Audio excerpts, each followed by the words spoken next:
to rate and leave a comment. Both apps are free. Remember that. So if you don't have them, what are you doing? They are free. Zingo TV is also available on Google Chromecast, Amazon Fire, and Fire Sticks. Roku and Roku Sticks are also on all smart TVs 2016 and forward. So I've said it before, if you have that smart TV, you download Zingo TV, you go to channel 250, and there we are here at the BarnBurner TV Network.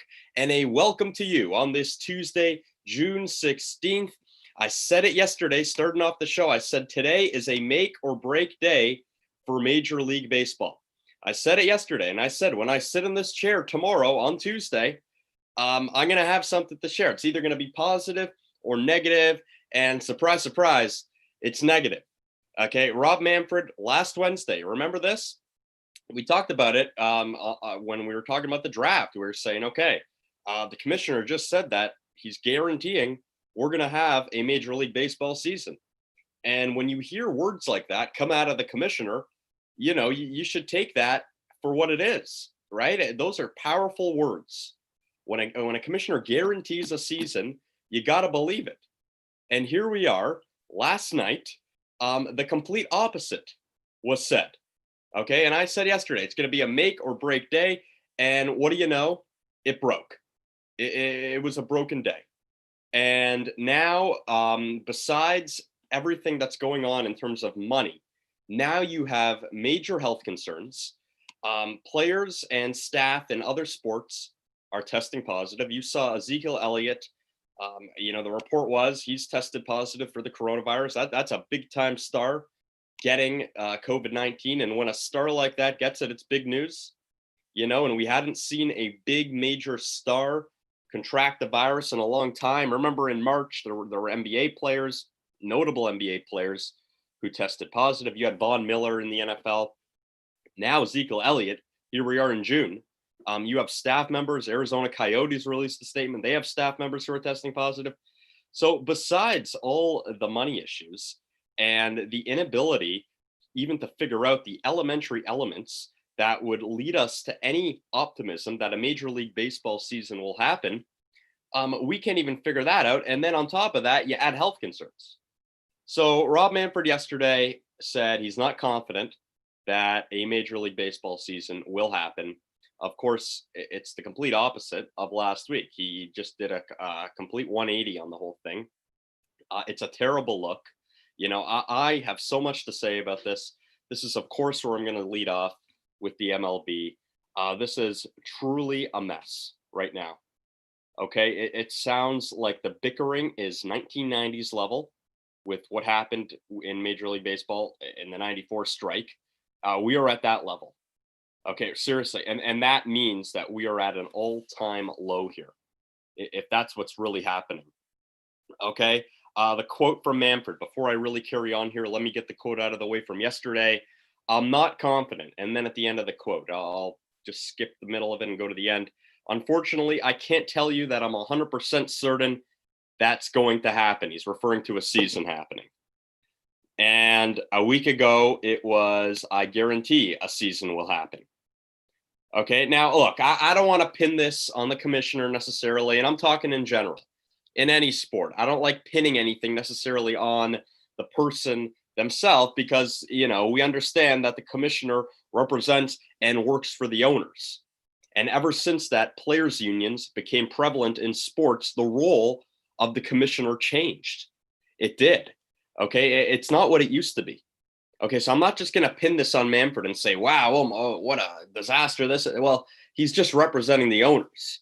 Okay, so whatever the commissioner says, we point to the owners. Okay, so you know how you tell when someone really doesn't know sports is when they talk about how the commissioner is like this dictator and he can do anything. No, he's representing the owners. Okay, now, again, you have to understand, though, on the contrary, from a PR perspective, that when you have the face of the league, not a player, I'm talking Manfred here. Okay, if we're not talking players, he's the face of the league. Okay, the leader of the MLB in a sense, completely reverse a statement made a week prior and tells the entire fan base that he's not confident there will be baseball. From a PR perspective, that's as bad as it gets. It really is. And I don't know what the thinking is here in terms of quote selection. When you know what questions are coming to you, doing a media appearance, and they think of these things prior. They're not just talking off the top of their heads here. They know what questions are coming, especially if you're talking to the commissioner of the MLB, the commissioner of any league. They know what's coming. And when it comes to quote selection, to me, this is as confusing as it gets, because you're completely going back on a statement you made the week before. So how does that make any sense? And how does that really assure your fans that they should be invested in your league emotionally at all? This is going to turn a lot of people off the baseball, this whole situation. The bickering back and forth. Let's not champion any side, though. Okay, let's not act like there's heroes. The players are heroes. No, let's not act like it. Okay, let's just call it for what it is.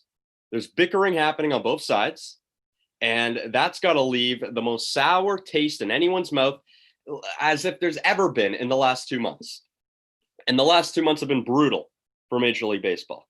Just terrible. Okay, I'm not even talking about sign stealing right now and what happened prior to that. This is almost overtaken. This is brutal for Major League Baseball. Okay, we are officially at 1990s level tension between the MLB and MLBPA. Okay, and that should scare the living daylights out of anyone that has just a little bit of interest in baseball. It should scare you. Because honestly, if you like history, and even if you weren't around in the early 90s or mid 90s, and you're not quite sure what was going on between the MLB and MLBPA, you should read into it a bit, because it was bad. It was a bad look for the MLB. There's people who still haven't watched baseball since then. And if we're reaching those 1990s tensions, that should scare you. Okay, now let's just be clear about this for a second. We've talked about how we're speculating owners probably don't want to play the season. Now there's a player agent telling Ken Rosenthal of The Athletic that at least 8 owners do not want a season to be played. Okay, now that's very substantial when you have 8 owners at least. Okay, and this player agent said definitely more than 8 owners. So we're approaching, if it's definitely more than 8 owners, then we're slowly approaching almost half of the league's owners who don't even want to play a season. That's very newsworthy right there. And that's a point that has to be brought up if that's true. Okay, this is just a player agent. This is just a background source that Ken Rosenthal has here saying the owners don't want to play, some of them at least. Okay, and let's go back to that whole idea that if it does come to the point where Rob Manfred has to implement that shortened season, 50 to 60 games, somewhere in that range. Okay, talk about 48, but that's way too, I don't think that's realistic. From what I'm reading, it's probably going to be 50 to 60. If it really comes to that, then Manfred can do that. But even Manfred is acknowledging now that that is really not ideal under any circumstance. And we'd rather, it sounds like, I'm just reading between the lines here, it sounds like the MLB would rather not play a season at all than implement that shortened season. Because of course, if you implement that shortened season without any approval of anyone, right, it would just be the MLB owners putting the season out there, right? No agreement has been reached. You are dealing now with grievance from the union, definitely. Okay, and that doesn't help anyone. And the MLB knows that. You don't want to be dealing with legal stuff while there's baseball going on. You're going to have players opting out. You're going to have boycotts. Why would you need that scene at all? You might as well just not play. And I think that's what the MLB's thinking right now. Because if we can't reach an agreement, then why would we even implement that shortened season? It's going to cause too many problems. Okay, and to make matters worse, the CBA expires at the end of 2021. So if you're going to implement a shortened season, you are risking an incredible amount of tension that if you think now is bad, you ain't seen nothing yet. Okay, and I when I say that this should scare the living daylights out of you, I really mean that you can be even more scared than you are now. Talking about 1990s tension and all this. We're not going to call it 1990s tension anymore. We're going to be calling it 2020, 2021 tension. And that's what it will be known in the baseball history books for the end of time. I mean, this is the level that we're at now. And I don't mean to be dramatic, but I'm just saying, this is incredibly disappointing what has happened and what has unfolded with Major League Baseball. You would have thought there was a thought, remember 2 months ago, not even, let's say 6 weeks ago, there was an idea that baseball would come back first. Okay, we're going to play on 4th of July. It's going to be the first league in one of the major 4 sport leagues in North America to come back, and it's really going to kick off the return of sports. It's going to be a beautiful moment. It's going to be a time to celebrate how, as a nation, we've gotten through the pandemic and now sports is back. That is such a thought that has completely left everyone's mind now, because there is no way that's happening. There can't be. We're on June 16th now. We were supposed to be playing spring training baseball right now, spring training 2.0. There is no way that baseball is going to be the first to return. There can't be. It would be a shocking turn of events, because I don't even think we're hearing all the dirt that's coming from these negotiations. We're not even hearing all of it. It sounds like the bickering is an all-time high. You have both sides publicly saying that the bickering is out of control. You expect bickering in bargaining agreements and negotiations. You expect that. But when you reach the point when both sides are publicly going at each other saying the bickering is out of control, that's when you know it's bad. Okay, we've seen lockouts in the NHL, we've seen lockouts in the NBA, and we know that the bickering occurs.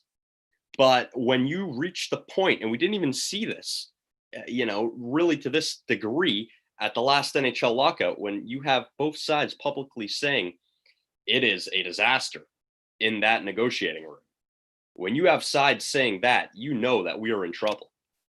I mean, seriously, this is a mess for baseball. Okay. And unfortunately, it's very sad, but I have to sit here on June 16th and have nothing positive to say or share about the MLB. And that's sad. Okay. In a regular year, we'd be talking about games. We'd be talking about probably who's making the All-Star game at this point. You can completely forget about it. If you like baseball, or even if you just have a little bit of interest in baseball, this is doing nothing for anyone. And you know what? I think it's going to come to the time where, if you're a fan, okay, let me just talk from a fan's perspective. If you're a fan, there's got to be a time when you completely move off even reading about anything that's going on here, because now you have the commissioner saying one thing one week and the complete opposite the next week. And now it's just a roller coaster ride back and forth. The bickering is happening. If you're a fan, you got to start moving on to the lead up to the NBA or the NHL, or gear up for football season. I don't know. We're almost at that point now where if you like baseball, maybe you should start moving off from it, because this is out of control. This is such a disaster. And it's disappointing. It hurts me to come on and say this. Okay. I'm very excited for the season. Okay. Just like a lot of people. But when the bickering is out of control publicly, and now the commissioner is saying two different things, and now the reports are that owners, about 8 of them, don't even want to play a season. Where does that leave us? That's out of control. I'm sorry. Okay. And it's a shame that I have to come here and be so negative about everything, but I'm just telling you what's happening. And it's not positive. Okay. Now you have players joking around on social media about playing other sports and for other teams, which I guess it's supposed to be funny. I got a kick out of it, but is it really funny when we're at this point now? Is that, what? I mean, I was smiling, getting a kick out of it for about 10 seconds, but then I'm sitting there going, geez, I mean, now we got players joking about other sports, playing other sports. Okay. You had Bryce Harper joking about playing for the Eagles. Walker Buehler joking about being a punter for the LA Rams. Even Jack Flaherty getting in on the fun, talking about how he can play basketball and football. Aaron Judge joking about playing for the 49ers. It's humorous, but is it really? Okay, this is the point we're at now. we're in June and you have your own players joking about playing other sports because that's how bad this has become.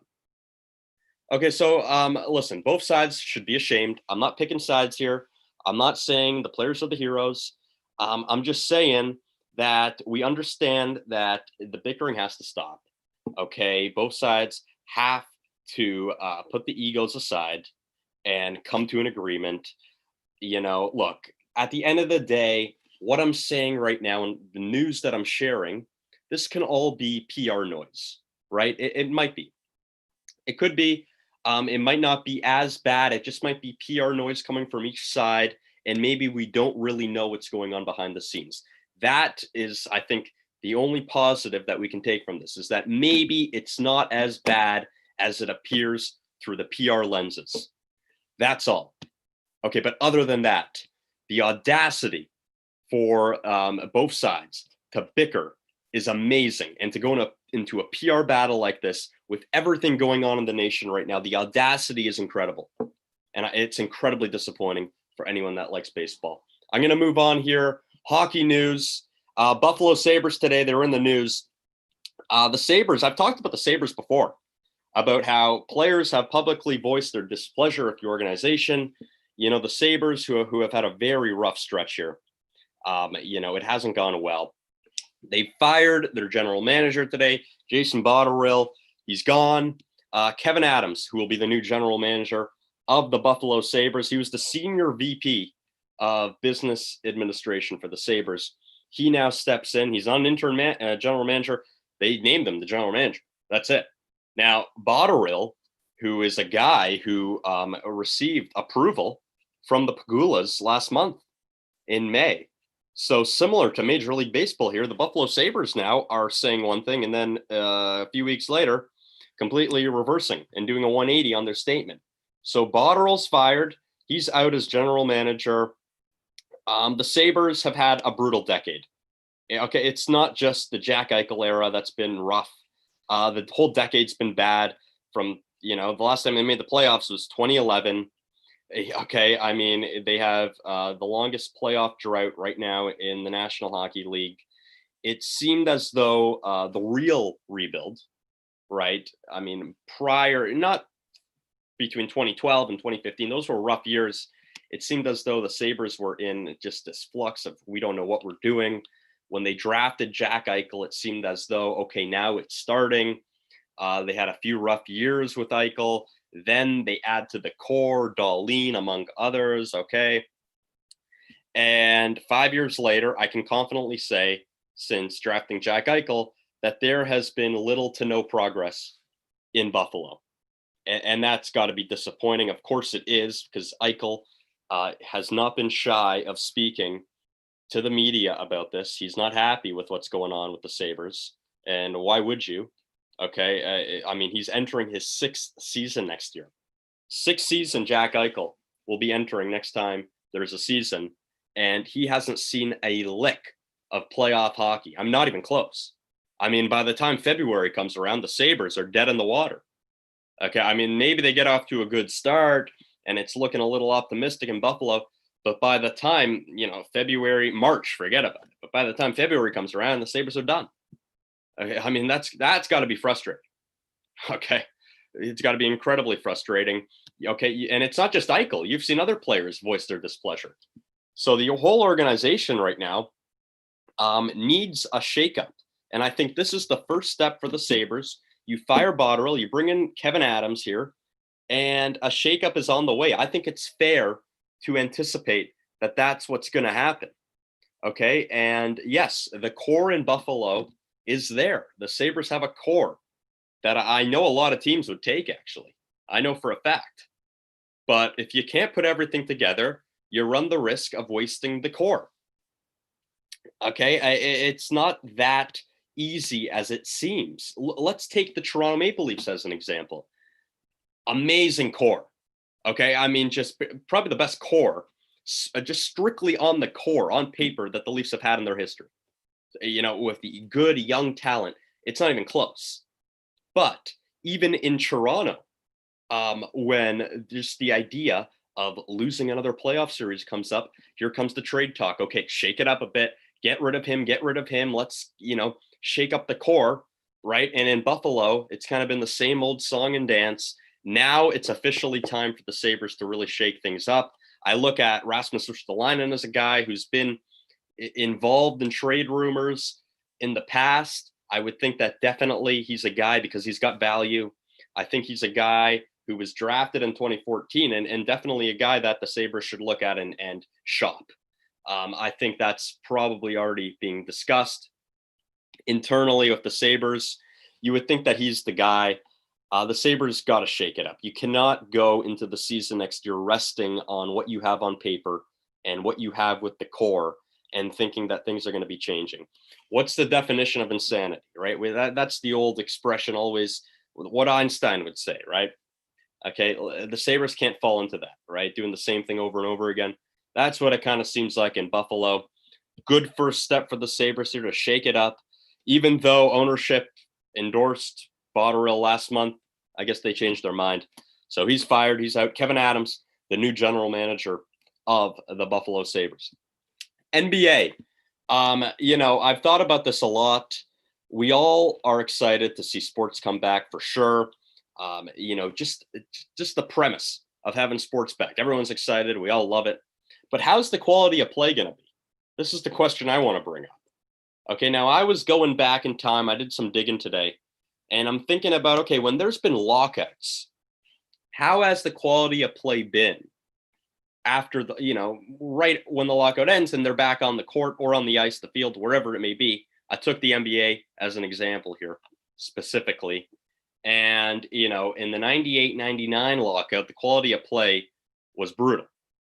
It was a little better in the 2011-2012 lockout, and I think I can owe that to an increased just idea of conditioning and training. It's better. It's changed. It's not the way it was 20 years ago. That's what I owe that to. But I think that this is a little different than a lockout. I mean, you had players who were in prime season shape prior to the suspension of the season, and then the season gets suspended and essentially shattered. And now the next time we see NBA basketball will be in early August or something? August? So that's longer than a regular off season. This is maybe longer than a lot of lockouts. Okay. How's the quality of play going to be? Now let's talk about 1999. I found this very interesting. Okay. The quality of play was very low coming out of that lockout. It was a shortened season. Of course, this was the end now of the Michael Jordan era in Chicago. But the quality of play, listen, let me just talk about this because I want to bring this up. I don't want people to think that we're going to be seeing spectacular basketball when the season resumes. And we might, but don't expect it, right? I mean, 2011, 2012, when they came out of that lockout, it was a lot better. But let's talk 99 for a second here. The only season in the three-point era to go below a field goal percentage of 47. Free throw percentage was terrible. It was the worst free throw shooting year since 1967. Okay, this is 1999 I'm talking about. And some of the games, okay, the first three games of the NBA season that year, okay, the first one, it was a score of 78-66, the Sixers and the Hornets. Okay, and then Cleveland and Boston, they played to a 77-73 score. Okay, and then in one of the worst offensive performances in NBA history, this was also in the 1999 year, you had Utah lose 71-56 to Seattle. They scored 56 points in a game. And that's after the layover of the 99 lockout. Can we see something similar in 2020 when quality of play just isn't up to par, but to that extent? We don't expect it to be up to par necessarily, but can it be to that degree? Okay, think about it. We might not see really good quality level of play for quite a bit. Don't think that just because sports is back, we're right back into the rhythm. It's going to take a while. And I know hockey fans are thinking the same thing of the NHL playoffs. And with the NHL playoffs, we're looking at an incredible amount of intensity. So keep that in mind. Quality of play. I found it very interesting going back looking at previous layovers in the history of sports and how the players returned. That is all for me on the Sports Wrap today. Remember, this show can also be heard on the BarnBurner Radio Network on its 122 platforms. Please check us out at barnburner.ca for all the news. BarnBurner, watch it, hear it, read it, download it. NFL Blitz of Eric Cohen is next. I will be joined, Eric Cohen. I will join him at 1 o'clock for Crunching the Numbers on Eric's show. But NFL Blitz of Eric Cohen is next. Have a great show, Eric. For Logan Lockhart and for the Sports Wrap, until tomorrow, I'm signing off.